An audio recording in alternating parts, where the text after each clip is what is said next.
4장 11절부터 14절 말씀 기도하겠습니다. 주님 감사합니다. 모두 하나님의 주신 그 절기 속에 하나님의 뜻과 계획이 있음을 고백합니다. 오늘 하나님 인직과 입당을 통한 하나님의 일들이 일어나시길 원합니다. 이제 시작을 선포하게 해 주시옵고 하나님 망대에 서며 그리스도의 복음을 증거하는 그 절기의 시작이 될 수 있도록 은혜해 주시옵소서. 오늘도 하나님 성령 하나님께서 말씀을 주셔서 이 말씀이 그리스도로 하나님 해석되어지며 그리스도를 선포하는 날 되어지길 원합니다. 성령 하나님이 우리의 속 안에 감추어진 사단의 괴계가 드러날 수 있도록 은혜해 주시옵고 그리스도로 하나님 정말 그리스도가 믿어지는 시간 되어지길 원합니다. 성령 하나님이 함께하여 주시옵소서. 감사드리오며 주 예수 그리스도 이름으로 기도드렸습니다. 아멘. 말씀은 수갈에서 4장 11절부터 14절 말씀입니다. 합독하시겠습니다. 내가 그에게 물어 이르되 등잔대 좌우의 두 감람나무는 무슨 뜻이니까 하고 다시 그에게 물어 이르되 금 기름을 흘리는 두 금관 옆에 있는 이 감람나무 두 가지는 무슨 뜻이니까 하니 그가 내게 대답하여 이르되 내가 이것이 무엇인지 알지 못하느냐 하는지라. 내가 대답하되 내 주여 알지 못하나이다 하니 이르되 이는 기름 부음 받은 자들이 온 세상의 주 앞에 서 있는 자이니이다 하더라. 아멘. 저희 교회는 한 주 늦게 절기를 지켰습니다. 유월절 절기를. 유월절과 오순절과 수장절을 말씀하시면서 피를 바르라고 하셨습니다. 내 가정 현장에 그리고 교회에 또 이 지역의 역사하는 흑암을 가지고 그리스도의 온전한 어린 양의 피를 바르라고 하셨습니다. 각각의 주어진 말씀이 있을 거예요.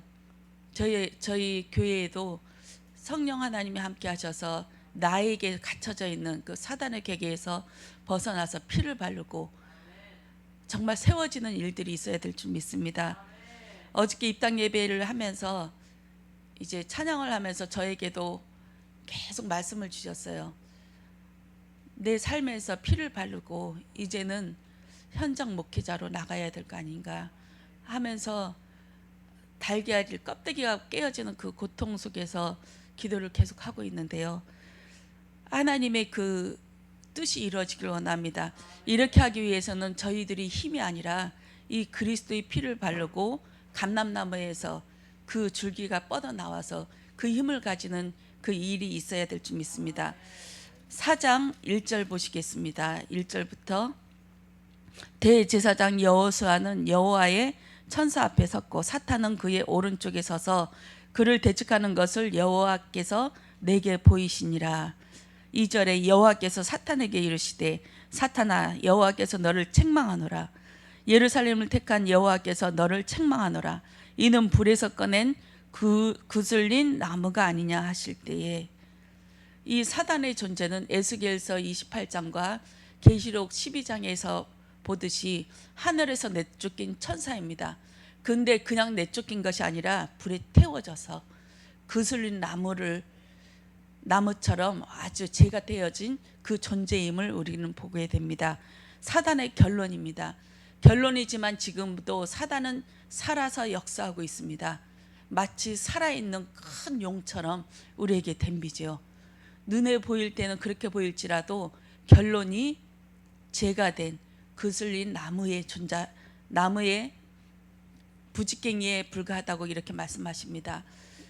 이 사단의 존재는 지금도 살아서 역사하고 있어서 믿는 자들에게 우는 사자와처럼 덤빕니다.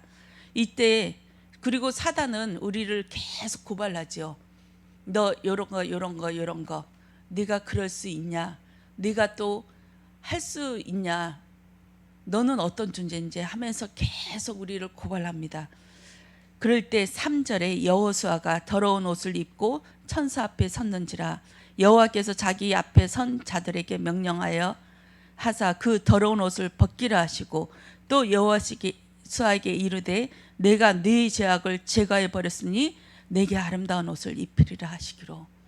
우리는 내가 더러운 옷을 입고 있는지도 몰라요. 그런데 사단은 정확하게 보고 있습니다. 우리 안에 있는 죄를 고발합니다. 고발할 때 너무 찔리죠. 그렇지만 이 옷을 벗을 힘도 없어요. 내가 더러운 줄도 모르고 또 벗길 힘도 없고, 그럴 때 하나님이신 천사가, 하나님이신 분이, 예수님이 우리의 옷을 벗겨버립니다. 그리고 그리스도의 옷을 입히십니다. 이때부터 새로운 시작이 되는 것인 줄 믿습니다. 우리가 입당과 또한 인직식을 앞두고 오늘 시작인데 그 옷을 벗겨버리는 하나님의 은혜가 있길 원합니다. 성령의 옷을 입고 그리스도의 예복 옷을 입고 그리스도 앞에 어린 양의 그 천국 잔치에 나가는 시작이 되어지길 원합니다. 그리고 여기에서 줄기가 계속 일어나는데, 아까 말씀처럼 우리의 힘이 아니라 여호와의 능으로, 여호와의 힘으로 가능한 줄 믿습니다. 6절에 그가 내게 대답하여 이르되 여호와께서 스룹바벨에게 하신 말씀이 이러하니라. 만군의 여호와께서 말씀하시되 이는 힘으로 되지 아니하며 능력으로 되지 아니하고 오직 나의 영으로 되느니라. 기도에 집중하시는 시작이 되어지길 원합니다. 6월절 어린 양의 피를 바를 때 급하게 먹으라고 하십니다. 옷을 입고 허리에 띠를 띠고 지팡이를 잡고, 그리고 이곳을 어린 양을 남겨두지 말고 남은 것이 혹시나 있으면 땅에 파묻었고, 또 이것을 먹을 때에 피 밖으로 나가지 말라고 하십니다. 6월절 어린 양의 그 먹을 때에 문 밖으로 나가지 말라고 하십니다. 근데 이 문 밖에는 어떤 일이 벌어지고 있습니까? 애굽 땅에는 피비린내가 나고 있습니다. 장자들이 죽어가고 절규하는 그 음성이 솟구치는데, 이 이스라엘 백성의 피 바른 그 곳에는 피를 바르고 먹고 있습니다. 그거에 개의치 않고 우리는 이제 시작이다, 신앙생활의 시작, 광야 생활의 시작임을 의미하는 그 절기를 어린 양의 피를 바르고 먹고 있습니다. 애굽에서 나올 수 있는 방법은 피 바르는 것밖에 없어요. 모두가 완전히 피바다입니다. 이스라엘 백성에게는 문설주의 피를 바르고, 또 애굽 땅에는 장자의 피를 바르고, 이 완전히 피비린내 난 다음에 거기에서 나오게 됩니다. 이것이 끝이 아니죠. 홍해를 건너야 됩니다. 거기에서 계속 애굽 나머지 군사들이, 그 시대에 가장 뛰어난 군사들이 군대를 몰고 쳐들어오고 있고, 앞에는 홍해가 있는데 너무너무 무섭고 두려워서 이제 떨고 있었습니다. 그런데 하나님께서는 뒤에 있던 그 여호와의 천사들을 앞으로 보내고 앞에 있던 그 천사들을 뒤로 보내면서 그 애굽 땅에서 몰려오고 있는 그 군사들을 헷갈리게 만듭니다. 주저앉게 만들고 계속 거기에 헛바퀴 돌게 만들고 깜깜하게 되어지고, 근데 이스라엘 백성들은 하나님 앞에서 이제 애굽 땅을 홍해 땅을 건너가게 됩니다. 마른 땅처럼 모세에게 속하여 그리스도에게 속해 거기에 빠져 들어가고 있습니다. 가나안 땅에서 볼 때는 우리가 이스라엘 백성들이 죽음으로 들어가는 것처럼 보이지만, 애굽 땅에서 볼 때는, 그러나 가나안 땅에서 볼 때는 그 홍해에서 술술술술 기어 나오는, 그 살아나오는 그 모습이 되어집니다. 이것이 기적과도 같은 일이고, 이들은 너무 기쁘고 감사해서 자기들을 평생 옥매였던 그 애굽의 군사들을, 그 뛰어난 군사들을 다 수장되는 것을 보았습니다. 그렇게 하여서 솟구치며 장구치며 만국의 이 하늘 아래 하나님만이 우리의 하나님이다, 그 하나님이 우리를 지키시고 우리를 평생 옥살해 했던 그 애굽의 군사들을 죽였다. 이제 천하 하늘 밑에서 우리를 대적할 자 누구 있냐? 우리를 구원할 자 하나님이신데 누가 우리를 대적하냐 하면서 잔치하면서 그 하나님을 찬양하고 노래하였습니다.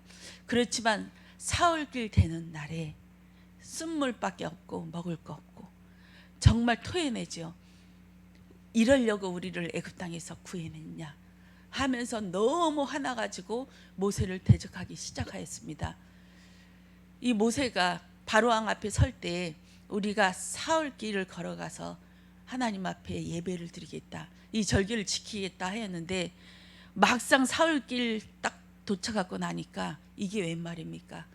쓴물밖에 없어요.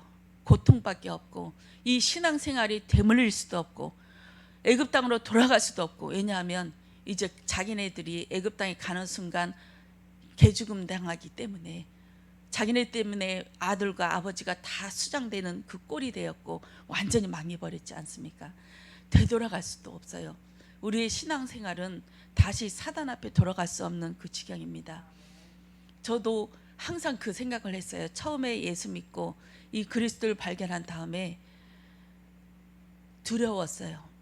지금까지 나를 잡고 있었던 이 사단의 존재가 다시 나를 덮칠 것 같은, 구름대처럼 몰려들 것 같은 그 두려움이 있었거든요. 근데 어느 순간 이 말씀이 임하고 나서 한참 후에, 얼마 전부터 십자가의 이 사랑이 들어온 다음부터 그게 없어진 것 같아요. 그 두려움이. 내가 신앙생활 잘못하고 하나님 앞에 속하지 않고 조금만 뒤처지기만 하면 이 귀신들이 나를 달려들 것만 같은 그런 고통이 있었거든요. 그래서 항상 하나님 앞에 매달렸어요. 항상 전진 아니면 나는 죽음이다, 이 생각에 그냥 앞만 보고 전진하였고, 사람들이 뭐라 하든 말든 나는 그것밖에 없었어요. 왜냐하면 뒤로 돌아보지도 못하고 처지지도 못하고 항상 뒤에는 기다리고 있었기 때문에, 이 고통이 있었기 때문에 너무 열성적인 거 아니냐, 좀 천천히 해라 천천히 해라 해도 저는 후퇴가 없었어요. 항상 뒤에는 사단이 기다리고 있었기 때문에 저는 그렇게 하면서 신앙생활을 했는데 이 속에도 하나님의 은혜가 있었습니다. 그러나 이 십자가의 사랑을 발견한 다음엔 그냥 녹아져 버리더라고요. 창세전 영세전부터 하나님의 계획하신 그 사랑이 믿어지기 시작했어요. 그 십자가의 사랑이 들어오고 나니까 하나님의 사랑이 내가 애씀과 노력과 그 피 터지는 그 사단과의 전쟁도 아니고 하나님의 예정하심이었구나. 성부 성자 성령 하나님께서 작정하시고 이끌어 오시고 그 하나님의 사랑이 믿어지기 시작했습니다. 그렇게 해서 저는 이제 편안하게 신앙생활을 하는데 오직 그리스도만 보여요. 주위 사람이 탁탁 신앙생활을 하다 보면 옆에 동료가 넘어지고 한 사람 한 사람 넘어지는 거 보이잖아요. 보이주고 시험 걸릴 일이 있어도 그거 별로 신경 안 쓰더라고요. 그냥 하나님이 영세전 창세전부터 나를 인도하시고 나를 이끌어 가시는 그 하나님의 사랑만 보이니까, 그 사랑이 너무 크니까 그 사랑만 보이는 거예요. 그리고 그 앞에서 계속 어린 양처럼 목자의 음성만 들리게 되어지는 것이 은혜였음을 고백합니다. 이제 입당과 이제 절개의 의미를 가지고, 입당과 임직을 가지고 저에게 그 의미가 무엇일까 고민하게 되어졌습니다. 각각의 하나님의 음성을 들어야 될 줄 믿습니다. 저에게는 현장 목회자로 하나님께서 사용하시지 않나. 지금까지는 교회 안에서 연연하면서 이제 재정이니 뭐니 이렇게 목사님께서 주어지신 그 사명을 감당하였는데요. 이제는 현장에 들어가야 되지 않겠는가, 이 고백을 합니다.